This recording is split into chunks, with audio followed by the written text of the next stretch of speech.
Okay, so today I'm going to talk about my root beer concept. It's something that I've been working on for 4 months now, and it's still far from complete. So I'll just tell you about what I have so far. First off, I'll go over the craft soda industry. It accounts for 1% of yearly soda sales, which is close to about $9 billion. And it's a continuing trend towards natural and local ingredients. So there's a craft soda out in Colorado that uses maple syrup from Colorado and sugar from Colorado and all that stuff. And eyeing future success similar to the craft beer industry, which has now kind of taken over that segment, and a lot of the big companies are trying to match that in some way. And some major soda companies have started to enter the market. So Pepsi just released Pepsi 1893, I think it was called. And don't be misled, it's just Pepsi for the back in the can. So, some unique craft sodas that are out there right now, and my personal favorites. We got Judge Waffer's root beer. Do you remember who Judge Waffer is? Yeah, oh yeah. People's Corn back in the 1980s. Before Judge Judy. Yep. Rat bastard, sorry for swearing. Tastes like a son of a bitch. Oh, jeez. Are you talking about soda now? Or that guy? Okay, sure. We got soda rock and root beer, which I found out from a customer was used as a prank on a blonde girl that works at their office. So I didn't realize it was used for bullying. Soda.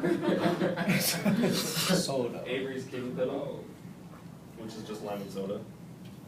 Fits as Hip Hop Pop. My personal favorite one, just because of the label, was Sea Dog root beer. Fidel Castro Savannah Banana. Jeez. Moxie's Original Elixir, and the soda that got me into craft soda, which is Barrel Brothers root beer, which was my personal favorite. So what makes craft sodas appealing is the fact that it's something different. It's not your usual Pepsi, it's not Coke, so when you walk in the store and you see craft sodas, you're immediately drawn to it because it's not something you're used to. And the fact that it uses real sugar and natural ingredients, people are moving towards healthier options, and real sugar is a little bit better than high fructose corn syrup. So, and then there's also the nostalgia factor. Some people remember drinking from glass bottles, and it just brings them back to their childhood. And then there's just options after options.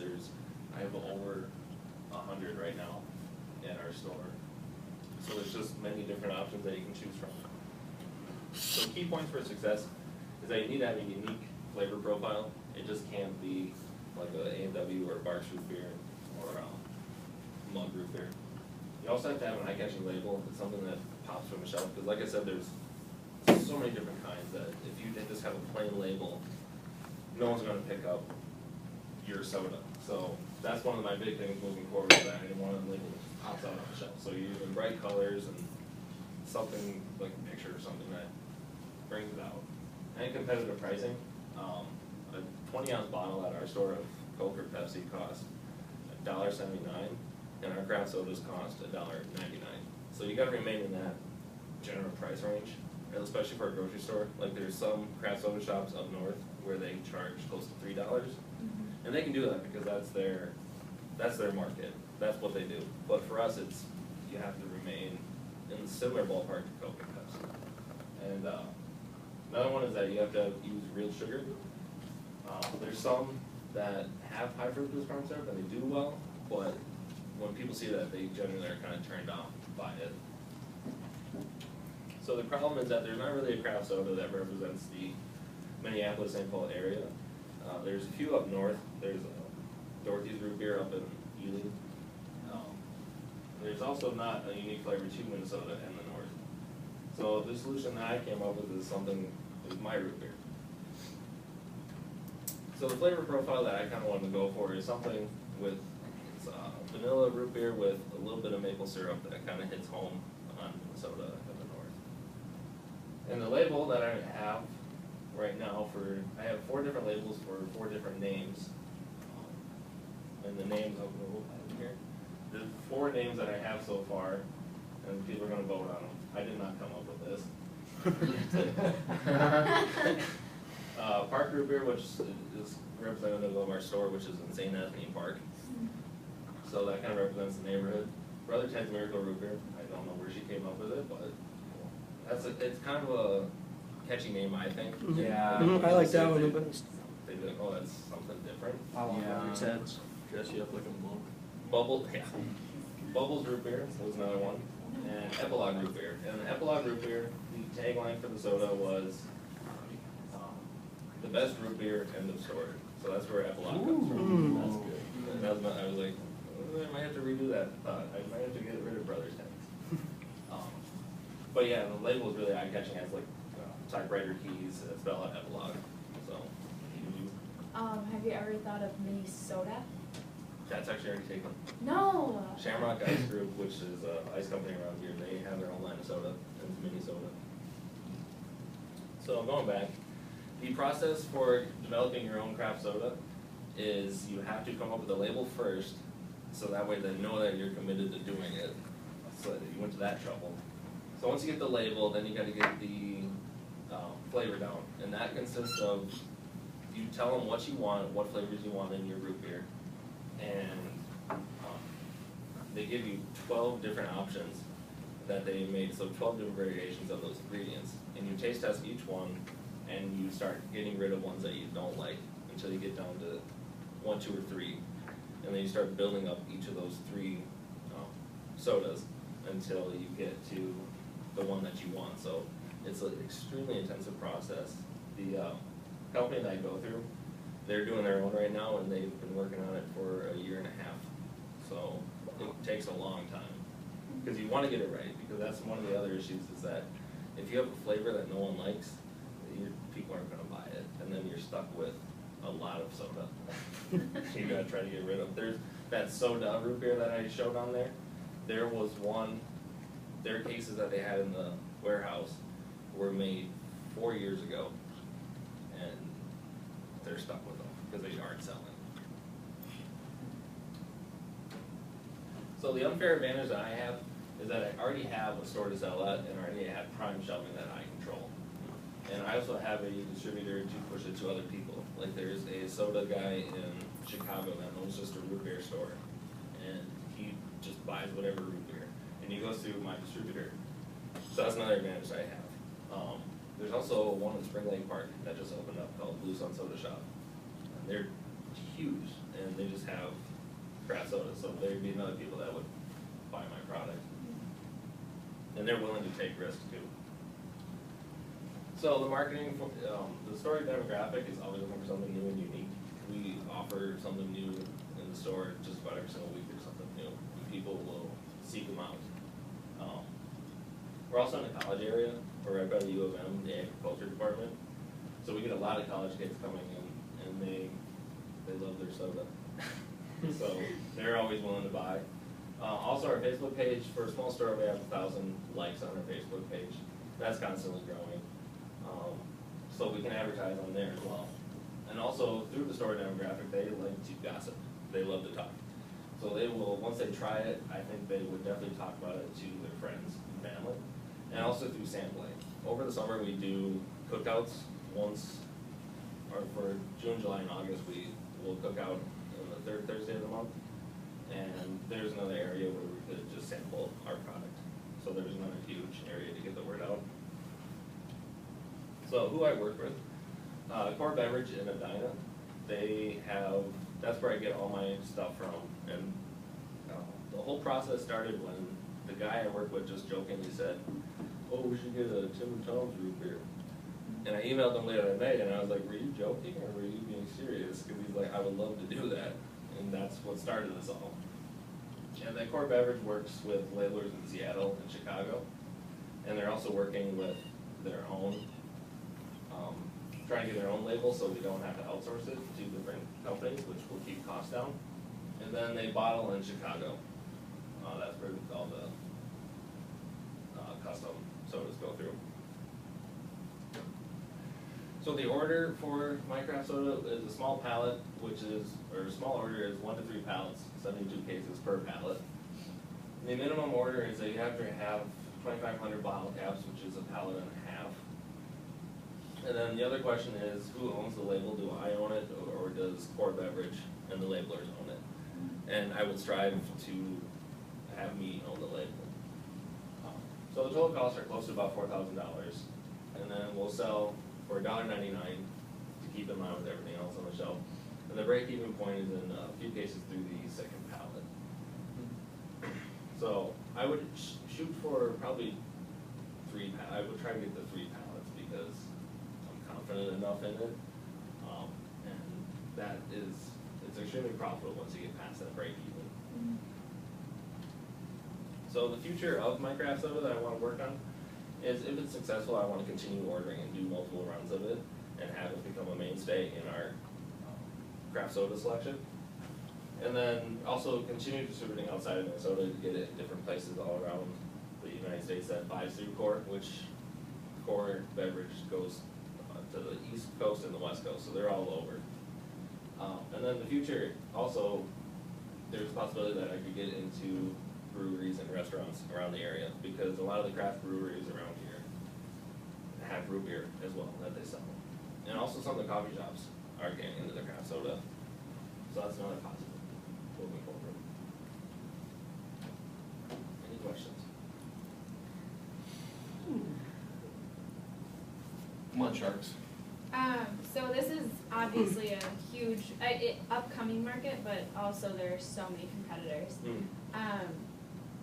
Does your distributor, the person you're working with the taste, is that taste significant or specific to you, or would they be able to give that to somebody else? It's mine, yeah, because technically because there is only so many flavor varieties that you can do, there's probably similarities between other ones, Yeah. but it's my mixture that I want. Okay. So, and I can do, there's so many different variations you can do. A lot of people don't realize root beer can have wintergreen in it, it can have vanilla, Yeah. maple syrup sometimes, that acts as a sweetener as well.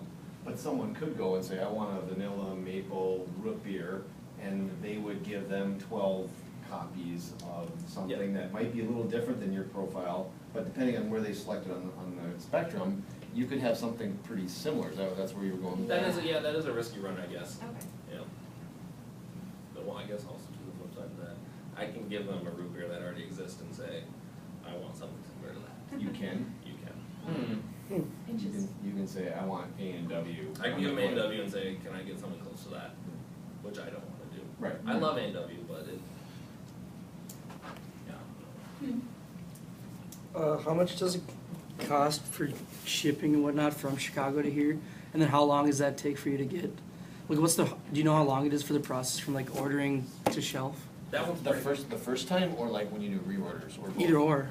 that one's pretty quick, and it depends on which freight you go through. And they use multiple different ones, and they get, because they're already in account with several different freight companies, so they can get discounts. So I'm not quite sure the exact freight cost, Mm-hmm. but it's really quick though to get from the final bottling to me.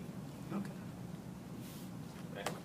Would you ever do kegs, or are they able to do kegs?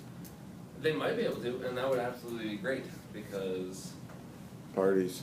My family loves those Graduation mini parties. kegs Right. of Those root beer. 1919 ones. We love I those, them yeah. all the time, yeah. We love Yeah. those. They're really good. Yeah. What's the shelf life of this stuff? Yeah. 5 years, 5 years? Wow. which I am not comfortable getting past that year. Yeah. Because like I said, there's that one that was 4 years old, and it's like, I don't want that. Because people don't believe me then. It's like, cause how long does Pepsi last? Only a few months. You know, go to a dorm and buy a soda out of the things that are always expired. It's like, oh, thank you.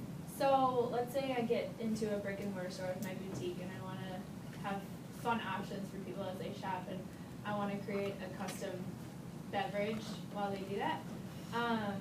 Would I be able to go like through you, or would you advise doing it on my own and putting that $4,000 investment to finding my own taste? So I guess what I'm asking is, would you ever partner with like a coffee shop or a restaurant and say, let me produce your soda for you? Maybe not right now, but Okay. definitely in the future. Now, so you're not talking about taking his one that he did, you're talking about creating a Creating new your own. one. Yeah, like hiring him to make. But Be also- a soda So- expert. Yeah, kinda, yeah. Soda counts. Well, yeah, moving forward in the future, that's definitely something I would be comfortable to do. Okay. When I get into the craft sodas, when I go to like core beverage, like I talked to the guy that I work with on the phone the other day for like an hour, Yeah. and that wasn't meant to be an hour conversation, but once I get talking about it, I just can't stop. And I So you become wanna very- be a craft soda guy? I would love to. Okay. I become very opinionated. Like they created their own, and I felt really bad, but they're like, "Did you like ours?" I was like, "Nope, I didn't." I felt bad, but I was like, it was. I told them what was wrong with like the flavor and all that. I was like, it was just too weak. You know, there's one in Forest Lake, Whistler soda that their whole aim was to go back to like the 1950s style soda, which had less carbonation. But by doing less carbonation, there's less flavor, because carbonation brings out all that flavor. So like there are wine experts, do you see that they're gonna start being craft soda experts? Yeah, because there's already, there's beer snobs and Yeah, craft soda snobs. Okay. I'm probably a craft soda snob. okay, One of the things just on that for you to think about is, I think it would be worth your time to document your process and what you've learned along the way, and to think about how could I be the advisor for that other person so that you can think about selling your service, not just your root beer. creating a Sure. portfolio. Yeah, Yeah, exactly. Yeah, so I'd be a consultant on root beer. Right, that that'd be cool. could be really cool. Yeah. And imagine, I mean, like, you spent an hour on the phone. Well, some people might be all over that, and other people, they just wanna crank out a craft root beer and have a flavor and a label that's really cool for their store. Right. You could solve their problem of not doing the hour-long discussions. Yeah, absolutely, Yeah, yeah. absolutely. How are people that don't frequently come to your store gonna find out about your root beer? How am I gonna find out about it when you come out with it? Cause I'd buy it, but. That's where I would rely on word of mouth probably, because although we're in a small area, a lot of the people work in the downtown areas and they go to schools around here. So I think the word of mouth is a very powerful tool in this one, because once they I got this craft soda at Speedy Market, it's their own variety. That I think really starts extending outwards, and people will hear about it. One of our customers, they buy craft sodas and they take the labels off and he's decorating his classroom with all the different labels. So I think when people see that, they're gonna ask questions. Mhm. So word of mouth is my biggest tool. Do you by any chance know what the inventory turnover for the craft root beer that you already stock is? We go through it all. Yeah. I don't think I've ever, there's sometimes where I'll open up a case and there'll be bottles that are empty, and that does happen sometimes where bottles empty. I don't know how it happens, but we go through, I've never thrown away a bottle because it didn't sell. It's amazing how quickly we go through them. So when you order 3 pallets, are you in charge of distributing that to other people to sell it, or would you wanna sell all of that from your store? I would probably take about a pallet, and then the rest is warehoused at Core. So Okay. what happens at Core is that people just walk, it's a huge warehouse, and people just walk in, and there's just pallets of soda, and people just take what they want. My first time there, I had 3 carts, huge carts stacked of Wow. craft soda. Oh my So gosh. it's just me picking stuff off the shelf. So, and when people see something new, they go for it. Do you get a lot of cavities? My doctor does not like what I do. Okay. My doctors don't like what I do. Or is that retail pricing when you buy it there then? Well, okay, so they might buy a case of soda for $20, and then they'll mark it up to about $28. And that's, yeah. Does that answer your question? Yeah, well, I think, so a case is 20, About $20, then they mark it up to about. so a case is $28. 24 Bottles. bottles, and they mark it up to 28, so is it, what is your cost? Is 20, around 20 to 20, because you said 4,000 for Yeah, the that's first all the 2,500, process, yeah. but that's all of the, That's all so the process. going, after you get through that first run, what is your cost for one bottle? You know, I mean, I know you gotta do a whole pallet, but Yeah. what would your cost be about per bottle? That one I'm not sure, because you'd have to shave off some of the costs, probably. But if you're saying they're paying, I mean, because your cost on the first run is $1.50, Yeah. roughly. Yeah. You know, maybe, So, to sell it for $1.99, that works great, you know, in your store, but if you're trying to sell to another retailer, who's gonna sell it for $1.99, there's not a lot of space between $1.50 and $1.99, so I'm just curious, you know, if your cost is $1, then are you gonna sell it to the retailer for what? I mean, that is. I think Core does a lot of that, and we'll handle a lot of that stuff. But yeah, that's definitely something I would have to. For you to think, because you need, I mean, if your cost is $1, they're paying $1.50, or $2, the end customer, I mean, $1, even $1.50 being the split, 50 cents on $1, and then the retailer only getting 50 cents on $1. Yeah, it gets. I wonder what the viability of that market, I mean, it's great for in your store, Mhm. I just don't know, like, is Spring Lake Park, are they going to, have you got a verbal agreement with them that they'll put your profile in their store, or you just think they will because they do lots of that kind of stuff? Yeah, that's confidence on that part of, that they just do it. A lot of those places will do about $2.50 or $3 for sodas, so. The last comment, it's a bit ironic that while you're giving your presentation, you're drinking Gatorade. I know. Yeah. I have one more question. Anything else? Is there any like FDA process or like costs associated with that, or does the manufacturer just take care of all that? Manufacturer takes care of that. They come up and put the ingredients and all the nutritional facts on it. That was something I was worried about. I was like, I don't know anything about that. Yeah. But they take care of it. And then one other thing you mentioned was like owning your label. Why is that like a thing that has to be like negotiated? Because it sounded like you didn't know if like you couldn't own it or. It's because they were printing it and everything. That was the question, like who owns the label? I don't know where that came from. Oh, so you just don't know. It doesn't have to be like negotiated. Or He anything. threw that in the email that our original email. He's like, who owns the label? And I was like, I don't wanna do. own Yeah, it. yeah. I want to own my I don't own know product. much Yeah. about it. Yeah, and you may check into that, because it could be like, I mean, like when you, like Facebook and a lot of the social media, a lot of them in their non-disclosure, in their statements, they say, well, anything you post on the website has to be ours and yours. Yeah. You know, and so I don't know if it's kind of like, well, we're not gonna do anything with it, Partnership, but 'cause we you're not, have like, to own it advertising because us, we're printing yeah. it, and we'll get in trouble if we're, you know, you might check into that. Yeah. Alright, oh, one more over there? A lot of the, I'd say even most of the craft sodas I've ever tried Yeah. are root beers that are like, at hardware store, seems like real Ace popular Hardware thing at has hardware one. stores. Yeah, that's another one, and I don't know where that all started, but Ace Hardware has root beers I can't find anywhere else. Yeah. Yeah. Have you thought about trying to make contacts to get into some local hardware stores? That's definitely another one, and I think some of them go through Core Beverage too to pick up their stuff. So I got a connection with an Ace Hardware owner, so my mom grew up with Brad Aloni's that owned a bunch of them. Oh, that's gonna be handy. Another one.